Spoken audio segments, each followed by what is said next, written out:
Hey everybody, today I'm talking about Ra. Now Ra is an auction style game by master designer Reiner Knizia. It plays 2 to 5 players and takes about 45 minutes to play. Now Ra is considered a classic. It dates all the way back to 1999 I believe, or around that period. And it's still kind of talked about today, so it has really stood the test of time in terms of being in gamers for forethought. It's a relatively simple game in the way you look at it initially, but it has some nuances to it which I think really makes it stand above the pack. And I'll explain what that is in a second. As I said, this game is considered as one of his best games of all time. It's an auction style game, as I mentioned, which naturally piqued my interest. I tend to like his games. I really enjoy auction games. And as I said, this one is considered his almost like his holy grail of his auction game. So naturally I had to check it out. And I finally got to. I bought the game myself, and here are my thoughts. So in terms of its auction mechanism, it's very different in terms of a lot of different games because you only get one bid in the game each round, or each lot that you're bidding for. And I guess what's important to mention first is what are you actually bidding for. So the game consists of a whole bunch of tiles, I think maybe probably over 100 tiles of all different criteria. And all those tiles have a unique kind of scoring mechanism in the game based on different set collection methods, such as maybe having more of a certain type than the other players, such as the pharaohs, where if you have the most pharaohs, you think you get 5 points. If you have the least pharaohs, you lose a few points. Or monuments, where you're trying to collect the 7 different unique ones, but also you get points based on if you have identical ones.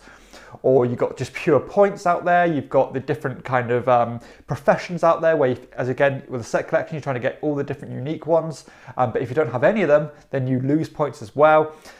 So yeah, there's all these different kind of ways to score. Which is, it's been done a million times, all the scoring methods. But what is different about this game is the way that those the set collection score mechanisms and the auction mechanisms work together. Because everybody is not got kind of a free range to bid what they want. Everybody is dished out these different bidding tokens at the start of the game. And they range from, I think it's like 1 all the way up to like 16, I believe. And obviously the higher number is going to be your higher bidding power. And say on my turn, it's just going to consist of one of 3 actions, I believe. So I can either draw a new tile from the bag and place it on the board. I can call Ra, which starts an auction, or I can use one of the god tiles I've accumulated to swap that god tile with something already on the board. So it's a very streamlined game in terms of its rules, just a few basic decisions to make. But there is a lot of thought that goes into that process on what you're going to do and when. So as I said, you're going to keep playing these cards or these tiles onto the board until you decide to stop, or until you draw a Ra tile. Now those Ra tiles are going to instantly trigger an auction based on what's on the board at that time.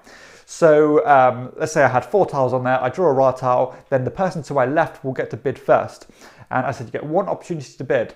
And where you bid and what you bid is just the absolutely nuanced genius of this game, because you've got to pitch your bids at such a clever kind of weighting that it will deter the other players to go higher, but enough that you've kind of got a good value for your bid, which is just the kind of sweet spot that you want with these kind of style of auction games. And this game just does that masterfully.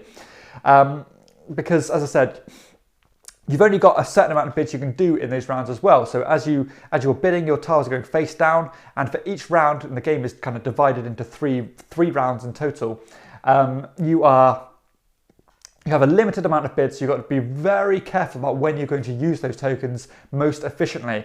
And another wrinkle to that is that every time one of these Ra tiles is drawn, it gets placed on this top row, and that row is ticking down a timer till the end of the round. And if you don't get all your bids in by the end of the round, then you are out of luck. You are not going to get a single tile or any tiles for scoring at the end of the game. You're going to be left with what you have. And that's it. But there's another thought of it as well. Another thing to think about is that when you bid or when you use one of your auction tiles and you win a lot, you swap that auction tile with the one on the board that was used last. So say someone got an absolute bargain last round and they only have to pay a 3 to get, 3 tiles. And then it comes to you and there's a lot that you really want, but it's a good lot and players have bid up to, let's say 10, and you've got your 11 left. and you can outbid them, but do you want to outbid them? Because if you outbid them, not only are you going to get the stuff, you are going to get that 3 that they used last round as bidding power for the next round. So you are thinking not only now, but thinking of your power of auction in the next round. That might be a bit to get your head around, but it's such a clean and simple mechanism that is just so thought-provoking. And this game is just, I think it's one of the most nuanced games that I've ever played. From the face of it, it might seem so simple, you know, just spend your higher tokens on the bigger lots, which I guess is true in a sense. But that thought of what you're going to have now, can I weight my bidding just to lock everybody out but still get good value for myself? You know, which set collections am I winning in? Am I going to lose points? How am I going to get my bids in before the timer runs out? You know, shall I wait till everybody bids and then just have a free reign to get what I want? But then again, the timer is going to be right at the end and I could get nothing at all. So yeah, there are so many things to think about in this game, which just makes it a delight to play. I really enjoy this. It is so well designed, it is so clean, and there's just such a strong reason why it's been around, you know, since the 90s. It's just a beautiful design. So the decisions, as you can probably tell, are absolutely juicy in this game. I'm absolutely quite infatuated with it, actually. I think it's just such a clean, elegant design with a mountain of depth if you look for it. The balance of the game, obviously you're going to be subject of the tile draws. You can draw Ra when you least want it, and you can get shafted that way at times. But I think the game, as I said, with those nuances, at the end of those 3 rounds, things are going to really even themselves out, and the person who's played the best and the smartest is going to win the game. You are not going to lose this game based on luck, despite the luck that goes into it. Which is, again, intriguing to me. Mechanisms are so clean, just those few decisions you have to make in the game, but with a mountain of depth.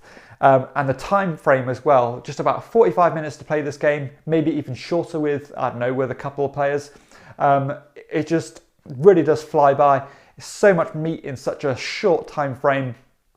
And I can just see this hitting the table a lot because it's just so easy to get into and it just ticks along so nicely. But again, has a lot involved, a lot going into the game. Replayability wise as well, again, so easy to get to the table. So you're going to get this to the table a lot. It's going to get those play counts up because again, there's just different things you can go for, and every game is going to have a different feel based on what tiles are on the board, what tiles you have, and you know, decisions are always going to be compelling no matter how many times you played the game. Interaction, fantastic in terms of keeping an eye on what other people want, being ahead of the, you know, being in the lead in terms of having the most pharaohs, or making sure that you weight things to affect other players to suit yourself. So yeah, there's a lot to think about in terms of what the other players are doing, not only caring about what you're doing, which is great.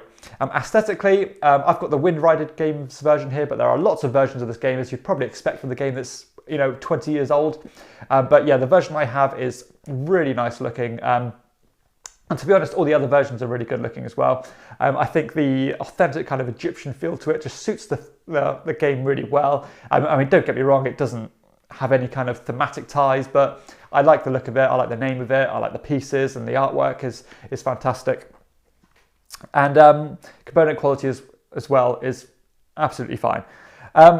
So yeah, overall, as you can probably tell, I'm a big advocate of this game. I think it's excellent. I'd definitely recommend this to any kind of Reiner Knizia fan who hasn't tried this one, any person who likes auction games, who wants a meaty, decision-filled game with a very appropriate timestamp. It doesn't outstay its welcome whatsoever. Player engagement is high. Again, lots of, it's got pushy luck into it. It's got cool set collection methods into it. Looks cool.